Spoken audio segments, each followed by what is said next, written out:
bonjour à tous. Je voudrais remercier les organisateurs de m'avoir invité à faire cet exposé. Vous le savez tous, protéger les plantes des bioagresseurs, eh bien, c'est une nécessité. Ici, quelques diapos qui vous montrent les multiples sources de désagréments pour les cultures, les pyrales, les insectes ravageurs, les maladies, les adventices aussi, et donc qui entraînent une baisse des rendements et une baisse de la qualité sanitaire des récoltes. C'est ici, là. Voilà. Donc, mon aventure avec les PAM eh bien, a commencé dans le Béarn quand j'ai été nommée à l'Université de Pau et des Pays de l'Adour en 1990. Donc, ça ne date pas d'hier. Et c'est une région, le Béarn, mais aussi la Bigorre à côté, qui est réputée pour ses productions, notamment le haricot tarbais, qui est apprécié des consommateurs, mais qui est aussi apprécié de petits insectes, la bruche du haricot, qui est un ravageur qui crée donc un certain nombre de trous quand elle s'en nourrit. Et donc, j'avais constaté que une méthode traditionnelle de protection des haricots qui étaient stockés, eh bien, c'était de mettre des plantes aromatiques à l'intérieur des endroits de stockage, à l'intérieur des sacs notamment donc la menthe, le laurier, ou bien aussi de l'ail. Et l'idée m'est venue de savoir quelles étaient l'efficacité de ces pratiques traditionnelles. Alors nous avons élargi la recherche à d'autres plantes aromatiques, comme par exemple le coriandre, l'eucalyptus, l'origan, le certain serpolet, etc. Et nous avons étudié les propriétés de ces plantes aromatiques sur cet insecte, notre modèle, à la fois pour la toxicité sur l'adulte et l'inhibition de la reproduction. Et on s'est aperçu donc qu'il y avait deux effets distincts. Certaines plantes avaient une faible toxicité sur les adultes, alors qu'elles inhibaient très activement la reproduction, par exemple l'ail, alors qu'à l'inverse, d'autres avaient une forte toxicité sur les adultes, mais n'avaient quasiment pas d'inhibition de la reproduction, par exemple l'origan. Et on a constaté que les paysans du sud-ouest avaient sélectionné empiriquement les plantes qui inhibaient la reproduction. Donc c'était assez pertinent puisqu'ils évitaient la réinfestation. Alors les plantes les plus efficaces appartiennent à la famille des Lamiacées, qui sont réputées pour leur recherche en huiles essentielles. Donc nous nous sommes rapprochés de laboratoires de chimie, déjà pour analyser la richesse dans le composé des huiles essentielles. Notamment, donc, nous avons fait des études en chromatographie en phase gazeuse, ici de la marjolaine. Et puis, après l'extraction des huiles essentielles, les plantes résiduelles pouvaient présenter, dans certains cas, une activité encore insecticide sur notre modèle. Donc, par exemple, la sarriette ou le romarin. Et donc, nous avons constaté que ces plantes étaient réputées pour leur richesse en polyphénol. Donc, nous nous sommes rapprochés d'un laboratoire espagnol, celui de Tomás Barberán à l'université de Murcie, pour analyser le profil polyphénolique de ces plantes et de ces résidus. Et donc, notamment, vous voyez ici le pic numéro 6, eh bien, c'est de l'acide rosmarinique qu'on a retrouvé, je me suis trompée, qu'on a retrouvé un peu dans tous ces extraits de plantes. Donc, on a constaté que les huiles essentielles étaient ce que l'on sait maintenant, donc un cocktail de nombreux composés, notamment donc des terpènes, avec donc par rapport à notre modèle, 5 molécules qui se distinguent particulièrement pour leur efficacité à le contrôler: le carvacrol, le thymol, le linalol, le génol et le terpinéol. Au niveau des polyphénols, 2 molécules remarquables, l'acide rosmarinique et puis aussi une flavone, la lutéoline. Alors toutes ces recherches, bien sûr, nous les avons publiées dans des revues de recherche internationales. C'était des recherches pionnières à l'époque, et à la suite de quoi, donc, différentes pistes de recherche se sont dégagées pour à la fois explorer de nouvelles ressources ou de nouveaux modèles. Donc, explorer de nouvelles ressources, par exemple, prospection de flore dans les pays en développement ou dans les pays en émergence, comme ici, donc, les huiles essentielles de citronnelle ou bien de basilic, qui est une plante qui pousse sur le bassin méditerranéen, qui n'est pas uniquement tropicale, et qui peut permettre de contrôler la bruche du niébé, Callosobruchus maculatus, à différents stades. Donc ici, ce sont les études de l'équipe de Keto et puis d'Adolé Glito du Togo, en appui avec l'université de Tours. Diversifier les emplois, eh bien, c'est par exemple constater que certaines plantes, certaines huiles essentielles dont on a constaté l'activité insecticide pouvaient avoir aussi des activités, par exemple, sur les nématodes, comme ici, toujours la même huile essentielle de basilic, par exemple, ou bien les tagettes, donc ce qui permet d'élargir la gamme de l'emploi de ces huiles essentielles. Et puis, certaines plantes ont aussi des propriétés allélopathiques, c'est-à-dire qu'elles peuvent émettre des composés chimiques ou par le biais de composés volatiles qu'elles émettent, ou bien par des exsudats racinaires ou les produits de décomposition végétale qui permettent donc de contrôler d'autres plantes. Et par exemple, on a constaté que dans les pessières d'altitude, les cultures d'épicéas, eh bien, la flore des sous-bois, les myrtilles des bois, eh bien, avait une action inhibitrice pour les épicéas, ce qui n'enchante pas, bien sûr, les industriels de l'industrie du bois.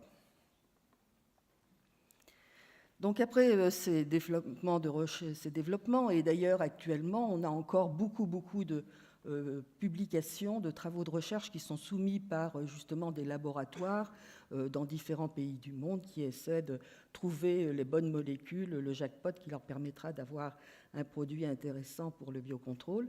Eh bien, donc, en France, on a eu un tournant en particulier donc, pour développer le biocontrôle, et c'est une volonté politique qui s'est affichée, notamment lors de la remise du rapport par le député Antoine Herse au ministre de l'Agriculture de l'époque, que nous connaissons maintenant sous une autre casquette, Bruno Le Maire, et qui avait donc un rapport qui préconisait 15 recommandations pour soutenir les technologies vertes. Alors qu'en est-il pour justement les plantes aromatiques? J'ai entendu qu'on essayait de développer cette filière et leurs propriétés dans le biocontrôle pour les promouvoir. Alors en réalité, il existe de nombreux freins, comme ça a été dit, pour l'utilisation des PAM et puis même des extraits végétaux en phytoprotection agricole. Alors, plusieurs facteurs limitants, je vais vous en énumérer quelques-uns, à la suite donc de l'expérience que j'ai eue au cours de ces 30 dernières années. Eh bien, par exemple, on en a beaucoup parlé aujourd'hui, l'hétérogénéité des extraits végétaux. Donc, ce sont des matrices complexes qui contiennent plusieurs dizaines de composés, dont le rôle n'est pas toujours connu. Cette hétérogénéité est liée à l'état de la plante au moment de la récolte, ça a été évoqué, mais aussi aux méthodes d'extraction chimique utilisées. La nature des impuretés aussi peut moduler l'activité d'un composé recherché. Or, les extraits végétaux sont souvent des composés qui contiennent énormément de molécules, notamment donc certaines sont des impuretés, sont considérées comme des impuretés. Enfin, on a une très forte variabilité de la sensibilité des espèces à une même allomone en particulier. Donc, ce n'est pas un composé peut-être très actif, par exemple, sur la bruche du haricot et moins actif sur un puceron. Dans un extrait botanique qui est très riche, le composé majoritaire de l'extrait n'est pas forcément celui qui est le plus actif sur le bioagresseur qui a été ciblé et dont on essaie de limiter l'activité.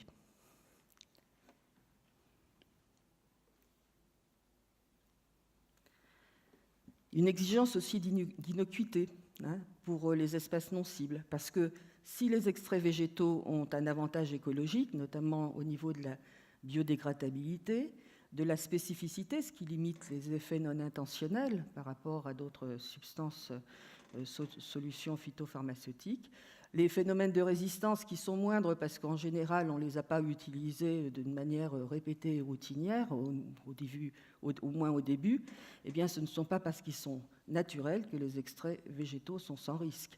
En particulier, je vous rappellerai que les principales molécules qui avaient été utilisées de manière historique, la nicotine par exemple, a donné son nom au syndrome nicotinique par la toxicité qu'elle développe sur les mammifères. La roténone, des liens évidents avec la maladie de Parkinson ont été établis dans les années 2000. Le pyrètre est toxique pour les abeilles, mais il est photolabile, ce qui fait qu'en réalité, il n'a pas le temps d'exercer son activité trop longtemps sur les abeilles. Et puis, on a parlé tout à l'heure de l'azadiractine, qui est un perturbateur endocrinien, puisqu'il est utilisé comme contraceptif masculin en Inde. Et d'ailleurs, on peut se demander pourquoi il a été autorisé dans ces conditions, mis sur la liste positive européenne. Alors, si on revient à nos huiles essentielles, eh bien, on voit que parmi les facteurs qui interviennent et qui vont sur la composition chimique de ces huiles essentielles, on aura des facteurs génétiques, on en a parlé, par exemple les chémotypes du thym, on a des thym à carvacrol, des thym à thymol. On a aussi des facteurs physiologiques qui dépendent de l'état de maturité de la plante à la récolte, des organes qui sont récoltés, des facteurs pédologiques, climatiques, et puis des facteurs analytiques aussi liés au choix et à la performance des techniques. Alors pour les huiles essentielles, donc les DL50, dans la majorité d'entre elles, eh bien, ce sont des huiles essentielles qui sont classées comme pratiquement pas toxiques, c'est-à-dire qu'on peut utiliser, mais on a des molécules qui sont quand même nocives et puis d'autres qui sont toxiques, comme par exemple l'huile essentielle de boldo et le pupitre est un peu petit, un peu grand pour moi, et de cèdre. Ce qui fait que pour utiliser les huiles essentielles, eh bien, il va falloir prendre un certain nombre de précautions. Je rappellerai tout simplement les effets de l'huile de bergamote ou d'angélique, qui sont photosensibilisantes, l'huile essentielle de Maleca alternifolia, l'arbre à thé, qui peut provoquer des allergies cutanées. Alors, ça veut dire qu'il faut les utiliser avec des précautions. Celle d'hysope, qui provoque des crises d'épilepsie. Tout à l'heure, j'ai parlé des effets allélopathiques. Alors, les effets allélopathiques, ils peuvent être ou positifs ou négatifs. Par exemple, l'huile essentielle de citronnelle ou d'origan inhibe la croissance du blé et de la tomate. Bon, ce sont bien sûr des expériences de laboratoire, mais quand même, il faut donc en tenir compte. Celle de la tagette et de la baie rose, Chinus arriera, inhibe l'activité racinaire du maïs. Ça, ce sont bien sûr des effets négatifs qui ne sont pas recherchés. En revanche, quand on sait que l'huile d'origan toujours ou de basilic agissent sur des adventices comme le kénopode ou bien le panique pied de coq, eh bien là, on peut avoir des pistes pour avoir de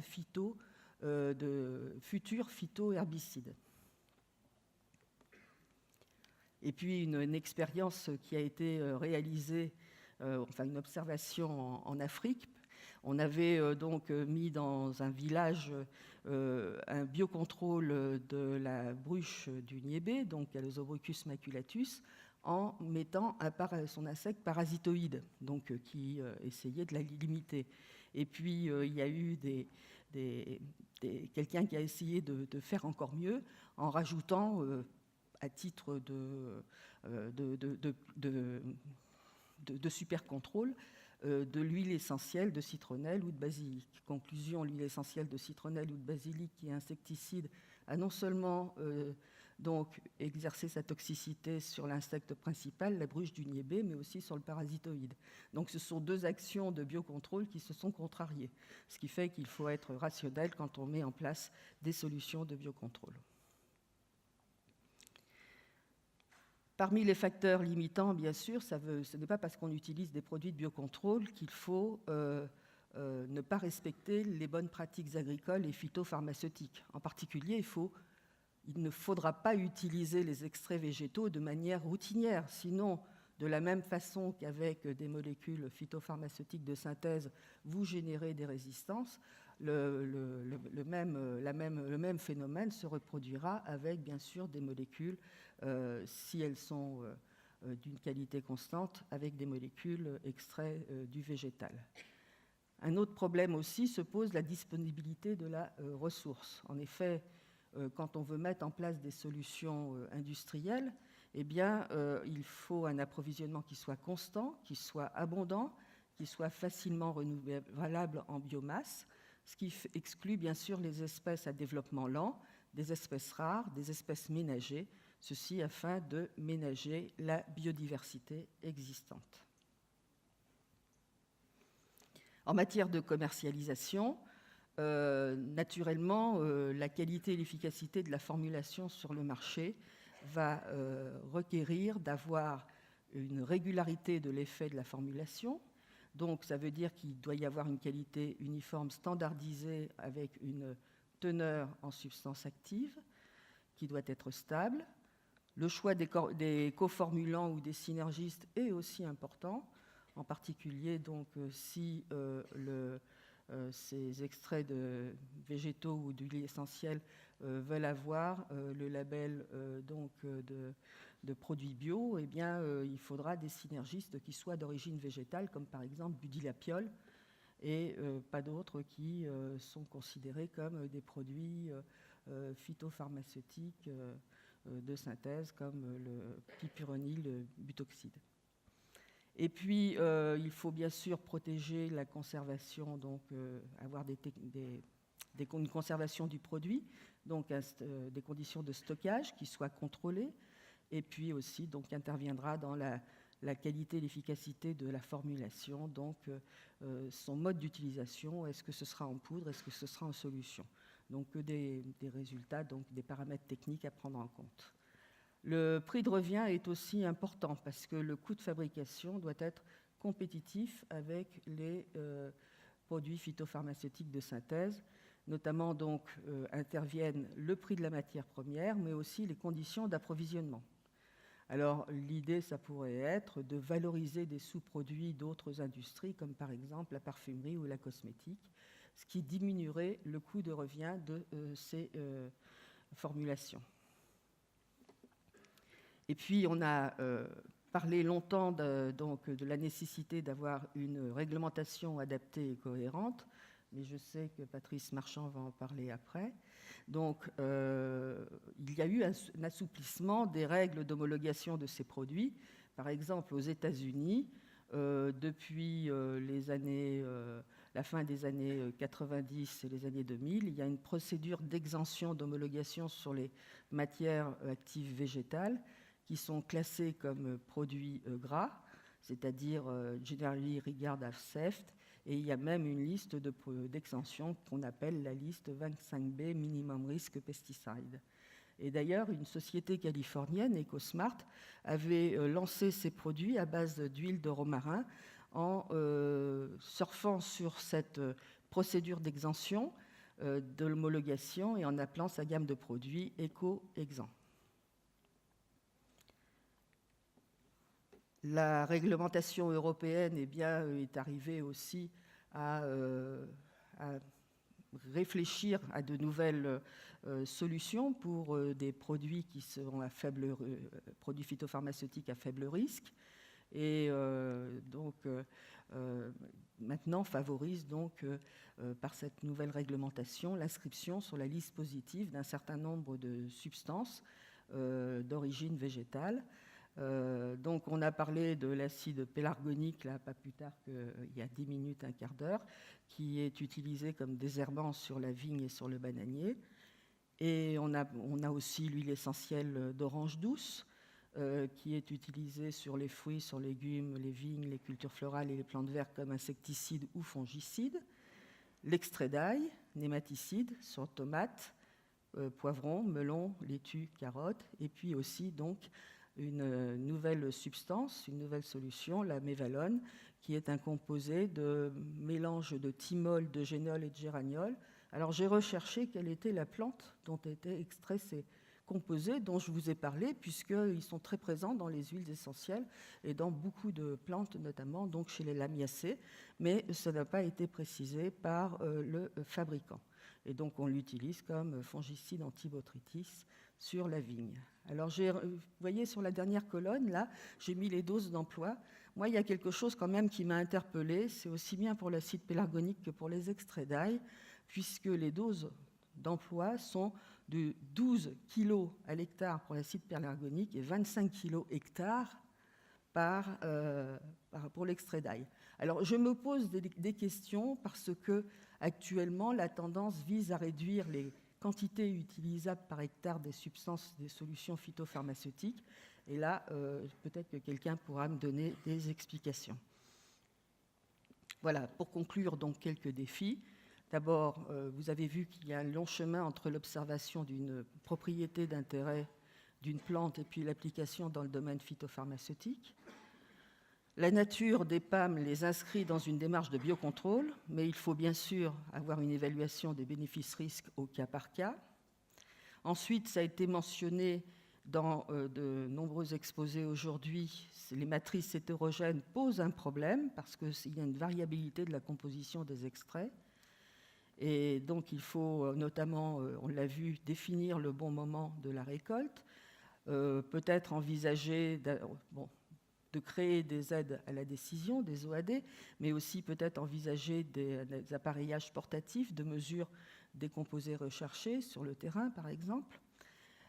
L'amélioration variétale, on en a parlé, et je pense réellement que aussi bien les sélections,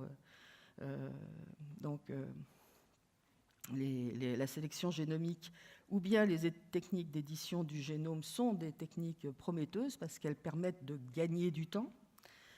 J'ai eu l'occasion d'assister à une conférence de Madame Leduc à l'Académie des technologies. Et donc, elle nous a parlé d'un matériel qui était tout à fait intéressant comme innovation pour optimiser les conditions de la récolte, l'espieur du crier PAM, qui permet à la fois d'avoir des gains de productivité et d'avoir des gains d'énergie. Et puis aussi donc des innovations pour améliorer l'extraction et la purification des extraits. Donc on a eu des exposés de nos collègues suisses tout à l'heure. Et puis je crois que dans les cartons, il y a aussi un prototype d'éco-évaporation qui est piloté par l'ITEPMAI. Enfin, donc, la mise au point de produits standardisés qui se conservent et puis des démarches de contrôle qualité. Ça, c'est maintenant acquis. Donc, ça veut dire qu'il faut appuyer la recherche et qu'il faut appuyer l'innovation technologique. Je vous remercie.